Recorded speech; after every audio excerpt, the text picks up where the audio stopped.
Welcome back everyone. Welcome to civil services study practice set number ये 222 है। UP PCS के लिए हैं और प्रैक्टिस करेंगे इसमें हम करंट अफेयर्स के प्रश्नों पर। तो चलिए स्टार्ट करते हैं। इस टेस्ट सीरीज़ की आप फुल सीरीज़ प्राप्त कर सकते हो और डिस्क्रिप्शन बॉक्स में नंबर है, उस पर कॉल या व्हाट्सअप करके। तो पहला प्रश्न है, पेरिस क्लब के संदर्भ में निम्नलिखित कथनों में से कौन सा स्टेटमेंट सही है। देखिए, पेरिस क्लब जो है वो पश्चिमी कर्जदाताओं देशों का एक समूह है और इसका उद्देश्य उन देशों हेतु स्थायी ऋण राहत समाधान खोजना है जो देश अपने द्विपक्षीय ऋण चुकाने में असमर्थ हैं और इसकी उत्पत्ति वर्ष 1956 में हुई थी। ये सारे के सारे स्टेटमेंट करेक्ट है। पेरिस क्लब बिल्कुल पश्चिमी कर्जदाताओं देशों का समूह है, ठीक है, और इसका उद्देश्य उन देशों हेतु स्थायी ऋण राहत समाधान खोजना है जो देश अपने द्विपक्षीय ऋण चुकाने में असमर्थ है। तो दूसरा वाला भी सही है। इसकी उत्पत्ति वर्ष 1956 में हुई थी। तीसरा भी करेक्ट है। तो सारे के सारे करेक्ट हैं। डी है इसका आंसर। देखिए, पेरिस क्लब ज़्यादातर पश्चिमी कर्जदाताओं देशों का समूह है जिसकी उत्पत्ति वर्ष 1956 में आयोजित बैठक से हुई है और यह खुद को एक मंच के रूप में वर्णित करता है जहां लेनदार देशों द्वारा सामना की जाने वाली भुगतान कठिनाइयों को हल करने हेतु आधिकारिक कर्जदाता बैठक करते हैं। इसका उद्देश्य उन देशों हेतु स्थायी ऋण राहत समाधान खोजना है जो देश अपने द्विपक्षीय ऋण चुकाने में असमर्थ हैं। इसके सदस्य देशों की बात करें तो इसके सदस्य देशों में शामिल है Austria, Belgium, Canada, Denmark, Finland, France, Germany, Ireland, Israel, Japan, Netherlands, Norway, रूस, दक्षिण Korea, Spain, Sweden, Switzerland, United Kingdom और संयुक्त राज्य अमेरिका। देखिए, ये सभी 22 सदस्य आर्थिक सहयोग एवं विकास संगठन नामक समूह के सदस्य हैं। तो डी करेक्ट हो गया। अमेरिका भी ऐड कर दीजिए इसमें। ये नंबर इस पर कॉल या व्हाट्सअप करके आप फुल सीरीज प्राप्त कर सकते हैं। क्वेश्चन नंबर 2 पर आ जाइए। आर्टिफिशियल इंटेलिजेंस यानी कृत्रिम बुद्धिमत्ता निम्नलिखित में से किस कार्य को प्रभावी रूप से कर सकती है। औद्योगिक इकाइयों में विद्युत की खपत को कम करना, रोगों का निदान करना, टेक्स्ट से स्पीच में परिवर्तन, उपर्युक्त सभी। देखिए, स्पीच से टेक्स्ट तो आप अपने सेल फोन में भी देख सकते हो, ठीक है, जिसको बोलते हैं Google typing, Google voice typing. क्या टेक्स्ट से स्पीच में ही परिवर्तन कर देता है? बिल्कुल कर देता है, ठीक है। तो करेक्ट है, तीसरा करेक्ट है, दूसरा पहला भी सही है। सब कुछ कर सकता है कृत्रिम बुद्धिमत्ता, आर्टिफिशियल इंटेलिजेंस, लगभग में। देखिए, कृत्रिम बुद्धिमत्ता यानी आर्टिफिशियल इंटेलिजेंस, एआई बोलते हैं इसको शॉर्ट में, औद्योगिक इकाइयों में विद्युत की खपत कम करना, रोगों का निदान करना, टेक्स्ट से स्पीच में परिवर्तन, कला और रचनात्मकता, संगीत, कंप्यूटर ग्राफिक्स, स्वास्थ्य देखभाल तथा विनिर्माण एवं रोबोटिक्स जैसे कार्य को प्रभावी रूप से कर सकती है। क्वेश्चन नंबर 3 पर आ जाइए। इरूला जनजाति, इरूला ट्राइब निम्नलिखित में से कहाँ पाई जाती है। सिक्किम में, गुजरात में, तमिलनाडु में, आंध्र प्रदेश में। देखिए, इरूला ट्राइब है, तमिलनाडु में पाई जाती है, ठीक है। इसके अलावा ये केरल में भी पाई जाती है। तमिलनाडु के उत्तरी जिलों में पाई जाती है ये बहुतायत में। तो इरोला जो है वो पीबीटीजी में शामिल है। पीबीटीजी मतलब विशेष रूप से कमजोर जनजातीय समूह जो है उसमें शामिल है इरूला ट्राइब। इरूला ट्राइब भारत के सबसे पुराने स्वदेशी समुदायों में से एक है और इरूला ट्राइब तमिलनाडु के उत्तरी जिलों में पाई जाती है। कौन कौन से हैं वो जिले? तिरुवल्लुवर और चेंगलपट्टू, कांचीपुरम और तिरुवन्नामलाई, ठीक है। और इनमें सबसे ज़्यादा बड़ी संख्या में है ये इरूला जनजाति तिरुवल्लुवर में। केरल में पाई जाती है, केरल के वायनाड जिले में, इदुक्की में और पलक्कड़ में, ठीक है, बड़ी संख्या में निवास करती है। देखिए, इस जनजाति समूह की उत्पत्ति जो है दक्षिण पूर्व एशिया और ऑस्ट्रेलिया के जातीय समूह से हुई है। ये इरूला भाषा बोलती है, इरूला जनजाति, और जो इरूला भाषा है वो कन्नड़ और तमिलनाडु की तरह द्रविड़ भाषा से संबंधित है। इरूला जनजाति के लोग पारंपरिक रूप से सांप और चूहे पकड़ते हैं तथा साथ ही ये मजदूरी भी करते हैं। क्वेश्चन नंबर 5 पर आ जाइए। संत गुरु रविदास कौन थे? समाज सुधारक, राजनीतिक, अर्थशास्त्री या उपरोक्त सभी? ये समाज सुधारक थे। ऑप्शन नंबर ए है इसका आंसर। तो संत गुरु रविदास समाज सुधारक थे और संत गुरु रविदास की जयंती अभी हाल ही में मनाई गई 5 फरवरी 2023 को। संत रविदास जयंती जो है माघ पूर्णिमा यानी हिंदू चंद्र कैलेंडर के माघ महीने में पूर्णिमा के दिन मनाई जाती है। देखिए, संत गुरु रविदास 15वीं शताब्दी के संत और भक्ति आंदोलन के प्रमुख सुधारकों में से एक थे, जिन्होंने एक ईश्वर में विश्वास एवं अपनी निष्पक्ष धार्मिक कविताओं के कारण ख्याति प्राप्त की। उन्होंने अपना पूरा जीवन जाति व्यवस्था के उन्मूलन के लिए समर्पित कर दिया तथा ब्राह्मणवादी समाज की धारणा का खुले तौर पर तिरस्कार किया उन्होंने, और उनकी लगभग 41 कविताओं को सिखों के धार्मिक ग्रंथ गुरु ग्रंथ साहिब में शामिल किया गया था। करंट अफेयर्स का प्रश्न है, क्वेश्चन नंबर 5 है, सेमेरू ज्वालामुखी के संबंध में निम्नलिखित कथनों पर विचार करेंगे। हाल ही में इसमें विस्फोट हुआ, इसी कारण न्यूज़ में था ये। तो पहला स्टेटमेंट है, इसे द ग्रेट माउंटेन के रूप में भी जाना जाता है और यह जावा का उच्चतम ज्वालामुखी शिखर है और जावा गर्त इसका प्रमुख भाग या खंड है। जावा गर्त, जावा ट्रैच। अच्छा, जावा ट्रैच है कहाँ पर? ये सुंडा ट्रैच में। और सुंडा कहाँ पर है? इंडियन ओशियन में। तो बिल्कुल सेमरू में हाल ही में जो है इसमें विस्फोट हुआ है। द ग्रेट माउंटेन के रूप में जाना जाता है इसको, और जावा का उच्चतम ज्वालामुखी शिखर है। दूसरा वाला भी सही है, तीसरा वाला भी करेक्ट है, तीनों के तीनों करेक्ट है। डी है इसका आंसर। यह है कहाँ पर? इंडियन ओशिया में। देखिए, हाल ही में इंडोनेशिया के पूर्वी जावा द्वीप स्थित सेमरू ज्वालामुखी में विस्फोट हुआ। सेमरू, जिसे द ग्रेट माउंटेन के रूप में भी जाना जाता है, जावा का सबसे उच्चतम ज्वालामुखी शिखर तथा सर्वाधिक सक्रिय ज्वालामुखियों में से एक है, यानी एक्टिव वॉल्केनो में से एक है ये। इसमें अंतिम बार, मतलब इससे पहले जो विस्फोट हुआ था वो हुआ था दिसंबर 2019 में।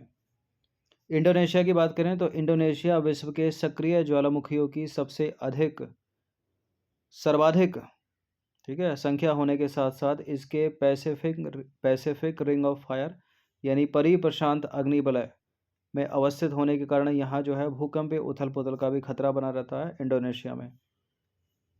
सेमरू की बात करें, सेमरू ज्वालामुखी भी सुंडा प्लेट यानी यूरेशियन प्लेट का हिस्सा है। इसके नीचे स्थित इंडो ऑस्ट्रेलियन प्लेट के उपभाग के रूप में निर्मित द्वीपीय चाप का हिस्सा है, और यह निर्मित गर्त जो है वो सुंडा गर्त के नाम से जाना जाता है। सुंडा गर्त, अगर ओशियन पूछ ले तो अलग से क्वेश्चन बनाकर, तो इंडियन ओशियन है, ठीक है, हिंद महासागर है। और जावा गर्त जो है इसका प्रमुख खंड या भाग है सुंडा गर्त का। एक मेरियाना पूछ लेता है, मेरियाना कहाँ पर है? वो प्रशांत महासागर में है। क्वेश्चन नंबर 6 पर आ जाइए। क्षुद्र ग्रह तथा धूमकेतु, क्षुद्र ग्रह यानी एस्टेरॉयड और धूमकेतु हो गया कॉमेट्स, इनके संबंध में निम्नलिखित में से कौन सा स्टेटमेंट गलत बताना है, जो सही नहीं है, जो असत्य है। देखिए, क्षुद्र ग्रह यानी एस्टेरॉयड लघु चट्टानी ग्रहिकाएं हैं जो गतिज दीप्तिमान पुच्छ दर्शाते हैं, ठीक है। गतिज दीप्तिमान पुच्छ यानी इनके पीछे जो है जलती हुई पूंछ जैसी आकृति दिखाई देती है, ठीक है। और धूमकेतु जो है यानी कॉमेट्स हिमशीतित गैसों से निर्मित होते हैं जिन्हें चट्टानी और खनिज पदार्थ आपस में बांधे रखते हैं। अधिकांश क्षुद्र ग्रह यानी एस्टेरॉयड बुध और शुक्र ग्रह के मध्य क्षुद्र पेटी में पाए जाते हैं। बड़ा इंपॉर्टेंट प्रश्न है, और ये जो लाइन है ये सबसे ज़्यादा महत्वपूर्ण है। इस पर कई बार प्रश्न बन चुके हैं ऑलरेडी। 1 नंबर में भी अलग से पूछा जा सकता है, तो यहाँ स्टेटमेंट में बनाकर पूछा गया है। देखिए, क्षुद्र ग्रह यानी एस्टेरॉयड मंगल और बृहस्पति, इसको याद रखिएगा हमेशा, मंगल और बृहस्पति के मध्य जो बेल्ट होती है उसमें पाए जाते हैं, ना कि बुध और शुक्र के बीच में। बाकी दूसरा करेक्ट है, तीसरा करेक्ट है। अच्छा, इनकरेक्ट अपने को बताना, तो इनकरेक्ट हो गया यहाँ पर केवल तीसरा, ठीक है। क्योंकि पहला सही है तो पहले को हटा दो, दूसरा भी सही है तो तीसरा ही केवल गलत है। तो सही नहीं है पूछा है, यानी सही नहीं है यानी गलत पूछा है, तो बी गलत है, मतलब केवल 3। तो क्षुद्र ग्रह यानी एस्टेरॉयड लघु ग्रह है और लघु चट्टानी ग्रहिकाएं होती हैं जो गतिज दीप्तिमान पुच्छ दर्शाते हैं। और धूमकेतु की बात करें कॉमेट्स की, तो हिमशीतित गैसों से निर्मित होते हैं जिन्हें चट्टाने और खनिज पदार्थ आपस में बांधे रखते हैं। अधिकांश क्षुद्र ग्रह मंगल और बृहस्पति, इस चीज़ को हमेशा याद रखिएगा, इसके मध्य जो एस्टेरॉयड बेल्ट होती है उसमें पाए जाते हैं ये। तो तीसरा सही नहीं है। उद्यम पूंजी से क्या तात्पर्य है? वेंचर कैपिटल क्या होती है इनमें से? उद्योगों को उपलब्ध कराई गई अल्पकालीन पूंजी या नए उद्यमियों को उपलब्ध कराई गई दीर्घकालीन प्रारंभिक पूंजी या जो उद्योग हानि उठा रहे हैं उनको उपलब्ध कराई गई निधियां या उद्योगों के प्रतिस्थापन एवं नवीकरण के लिए उपलब्ध कराई गई निधियां। यानी जो उद्योग पहले से चल रहा है, ठीक है, उसका नवीकरण करना है तो उसके लिए जो पूंजी दी जाती है वो उद्यम पूंजी कौन सी है इसमें? देखिए, उद्यम पूंजी एक दीर्घकालीन प्रारंभिक पूंजी है जो नए उद्यमियों को उपलब्ध कराई जाती है। प्रश्न इंपॉर्टेंट है ये, पी है इसका आंसर। तो नए उद्यमियों को उपलब्ध कराई गई दीर्घकालिक प्रारंभिक पूंजी है उद्यम पूंजी यानी वेंचर कैपिटल। जोखिम पूंजी बोलते हैं इसको। देखिए, जोखिम पूंजी एक नए या बढ़ते व्यवसाय को निधि प्रदान करती है। आमतौर पर यह पूंजी उद्योगों द्वारा प्रदान की जाती है जो उच्च जोखिम वाले वित्तीय पोर्टफोलियो से संबंधित होती है। जोखिम पूंजी वाले उद्योग किसी भी स्टार्टअप में इक्विटी के बदले स्टार्टअप कंपनी को निधि प्रदान करते हैं। जो निवेशक पूंजी का निवेश करते हैं उन्हें उद्यम पूंजीवादी कहा जाता है। उद्यम पूंजी निवेश को उद्यम पूंजी या बीमारू उद्यम पूंजी के रूप में भी जाना जाता है, ठीक है, क्योंकि इसमें उद्यम के सफल ना होने पर हानि का जोखिम भी शामिल होता है, ठीक है। साथ ही निवेश के प्रतिफल की प्राप्ति के माध्यम से लंबी अवधि का भी समय इसमें लग सकता है, ठीक है। अब कोई नया उद्यम है, पैसे फंसाए उसमें, क्या गारंटी है कि सफल होगा या असफल रह जाएगा? चलिए क्वेश्चन नंबर 8 पर आ जाइए। किगाली समझौता एक महत्वपूर्ण कदम है जो निम्नलिखित में से किस प्रोटोकॉल से संशोधन का प्रस्ताव करता है? किस प्रोटोकॉल में संशोधन का प्रस्ताव करता है? Kyoto protocol, Montreal protocol, Cartagena protocol या नागोया प्रोटोकॉल? किगाली समझौता एक महत्वपूर्ण कदम है जो निम्नलिखित में से मॉन्ट्रियल प्रोटोकॉल में संशोधन का प्रस्ताव करता है। ऑप्शन नंबर बी है इसका आंसर। देखिए, जलवायु हानिकारक रेफ्रिजरेंट हाइड्रोफ्लोरोकार्बन यानी HFC को चरणबद्ध तरीके से कम करने के लिए मॉन्ट्रियल प्रोटोकॉल 1 जनवरी 2019 को किगाली संशोधन लागू हुआ, ठीक है। किगाली संशोधन का उद्देश्य क्या है? किगाली संशोधन का उद्देश्य हाइड्रोफ्लोरोकार्बन के उत्पादन और खपत में कटौती कर उसे चरणबद्ध तरीके से कम करना है। इसका लक्ष्य वर्ष 2047 तक HFC यानी हाइड्रोफ्लोरोकार्बन में 80% से अधिक की कमी करना है। देखिए, ओजोन परत के क्षरण पर इसके शून्य प्रभाव को देखते हुए हाइड्रोफ्लोरोकार्बन यानी HFC का उपयोग वर्तमान में एयर कंडीशनिंग, प्रशीतन यानी जो आप रेफ्रिजरेटर यानी फ्रिज यूज़ करते हो, फोम इंसुलेशन, इनमें जो है हाइड्रोक्लोरोफ्लोरोकार्बन और क्लोरोफ्लोरोकार्बन के प्रतिस्थापन के रूप में किया जाता है। यानी HCFC और CFC के प्रतिस्थापन के रूप में किसका? HFCS का। तो बी करेक्ट हो गया।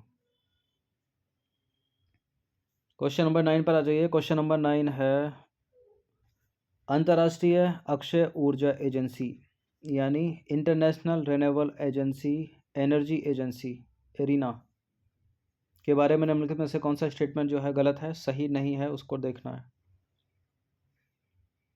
तो अंतर्राष्ट्रीय अक्षय ऊर्जा एजेंसी यानी इंटरनेशनल रिन्यूएबल एनर्जी एजेंसी एक अंतर सरकारी संगठन है। इसकी स्थापना जनवरी 2009 में जर्मनी के बान में हुई थी, ठीक है, और इसका मुख्यालय है ऑस्ट्रिया के वियना में।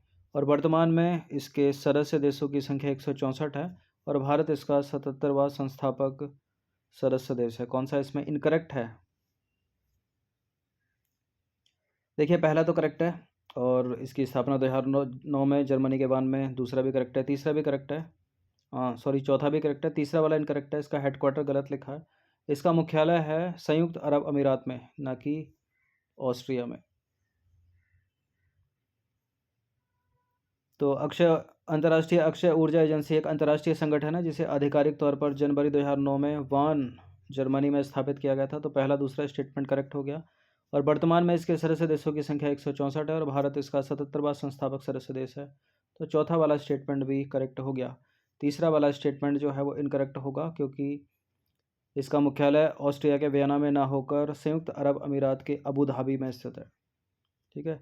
बाकी अंतर्राष्ट्रीय अक्षय ऊर्जा एजेंसी सतत विकास, ऊर्जा पहुंच, ऊर्जा सुरक्षा और कम कार्बन आर्थिक विकास और समृद्धि की खोज में जैव, भूतापीय, जल विद्युत, महासागर, सौर एवं पवन ऊर्जा सहित नवीकरणीय ऊर्जा के सभी रूपों के व्यापक अंगीकरण और सतत विकास को जो है, सतत उपयोग को जो है बढ़ावा देता है। तो सी करेक्ट है, यानी जो इनकरेक्ट स्टेटमेंट है वो सी वाला। इन सभी टेस्ट का आप पीडीएफ सीरीज भी प्राप्त कर सकते हो पेड टेलीग्राम ग्रुप से जुड़कर।